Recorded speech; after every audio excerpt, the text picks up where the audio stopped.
Hello friends, இன்றைக்கி என்ன video பார்க்க போகிறோன்னா, நான் ஏன் யூடியூப் ஸ்டார்ட் பண்ணேன்ற ஒரு விஷயத்தை தான் உங்கள் கூட நான் ஷேர் பண்ணிக்க போகிறேன். நம்ம இதை பார்க்குற நிறைய பேருக்கு சில விஷயங்கள் எனக்கு வீட்டில் ஒர்க் பண்ணது, சமையல் இந்த வேலை மட்டும் தெரியும். சில பேருக்கு எம்ப்ராய்டிங் தெரியும், நல்ல டெய்லரிங் தெரியும், நிறைய டிசைன் பண்ண தெரியும், மெஹந்தி போட தெரியும். என்ன மாதிரி லேடிஸ் நிறைய பேர் இந்த சேனல் பார்த்துட்ருக்கீங்கன்னா, உங்களுக்கு என்ன வருமோ அதை வச்சு நீங்கள் நல்லா டெவலப் பண்ணலாம். கிளாஸ் எடுக்கலாம், இல்லை நீங்கள் போய் இன்னும் கிளாஸ் நிறைய கற்றுக்கிட்டு ஆன்லைன் கிளாஸ் அந்த மாதிரி எடுக்கலாம். சும்மா இருக்கக்கூடாது ஃப்ரெண்ட்ஸ். நான் எப்படி இருந்தேன்னா, ஒரு காலகட்டத்தில் என் ஃப்ரெண்ட்ஸ் கூட நான் பேசுறது, என் சொந்தக்காரங்கிட்ட பேசுறது, என் கஷ்டத்தை அவங்ககிட்ட சொல்கிறது, அவங்க கஷ்டத்தை என்கிட்ட சொல்கிறது, இது மட்டும்தான் நான் லைஃப்னு வாழ்ந்துட்டு இருந்த காலத்தில் போய் எங்கள் வீட்டுக்காருக்கு லாஸ்ட் ஜூலை ஹார்ட் அட்டாக் வந்துடுச்சு, ஒரு சனிக்கிழமை நைட்டு. அப்போது ஒரு 2-3 மணிக்கு போல் ட்ரீட்மெண்ட் முடிஞ்சிட்டே இருக்கும்போது அவர் என்னை உள்ளே கூப்பிட்டு, பெயின் குறையவே இல்லை.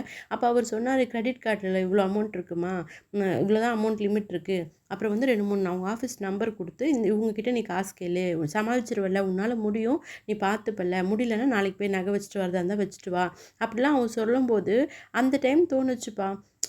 நமக்கு ஒரு பிரச்சனை, நமக்கு உடம்பு முடியல, யாராலும் பயப்படுவாங்க. நம்ம என்ன செய்ய போகிறோம், நாளைக்கு என்ன நம்ம நிலமைன்னு தான் நினைப்பாங்களே தவிர, அந்த நேரத்தில் கூட ஃபினான்ஷியலாக அவர் யோசிச்சு அந்த நிமிஷம் தான் நான் ஹாஸ்பிட்டலுக்கு வெளியில் இருந்து நான் நினச்சேன்ப்பா.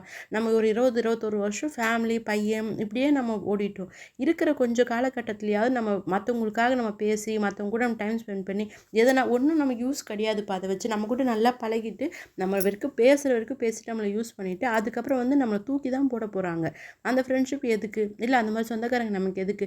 நமக்கு என்ன வருமோ எனக்கு தெரிஞ்சதை நான் போடுறேன். இன்னொரு விஷயம் என்னென்னா, நீ என்ன வீட்டில் சும்மா தானே இருக்க, என்ன சமைக்க தான் தெரியும், வீடு தான் க்ளீன் பண்ண தெரியும்னு சொல்கிறவங்களுக்கு மத்தியில் இந்த யூடியூப் நிறைய பெண்களுக்கு சமையலும் ஒரு நல்ல கலை.